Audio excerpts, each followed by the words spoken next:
Football মাঠে Messi Neymar কতটা বন্ধুত্বপূর্ণ সম্পর্ক সেটা খেলা দেখলেই বোঝা যায়। পিএসজিতে 3 তারকা যখন খেলেছেন সেটা তখনও নজর কেড়েছে পুরো ফুটবল দুনিয়াকে, কিন্তু শুধু দুর্ভেদ্য অর্থাৎ সম্পর্কের ফাটলটা ধরাই আমরা সাধারণ ফুটবল প্রেমীরা। লিওনেল মেসি আর নেইমার জুনিয়র এ দুজনকে নিয়েই আসলে ট্রল করতে থাকে একে অপরকে। আমাদের বাংলাদেশেও এর ব্যতিক্রম নয়।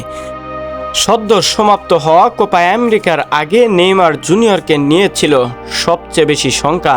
সেই শঙ্কাটাই এবার কাল হয়ে দাঁড়িয়েছিল ব্রাজিল দলটির জন্য। তাই তো দলটি সেই ফাইনালের দেখা পায়নি এবার কোপা আমেরিকায়। নেইমার জুনিয়র আর লিওনেল মেসির সমর্থকরা সবসময় তুঙ্গে থাকে তাদের যে একটা অভিনয় রয়েছে, অর্থাৎ বিশেষ করে নেইমারের ফাউল নিয়ে। নেইমার আসলে কতটুকু গুরুতর ফাউল হয়েছেন যদি এটা একবার কল্পনা করেন তাহলে সেটা অনুধাবন করতে পারবেন খুব ভালোভাবে। একজন খেলোয়াড় সবসময় চায় নিজের ক্যারিয়ারটা ডেভেলপ করতে আর দেশের জন্য ভালো কিছু বয়ে নিয়ে আসতে।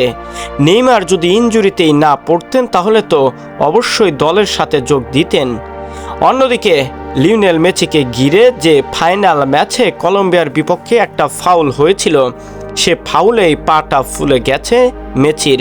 সেই ফাউলের জেরেই এবার প্রশ্ন জেগেছে ব্রাজিল ফুটবল প্রেমীদের মাঝে।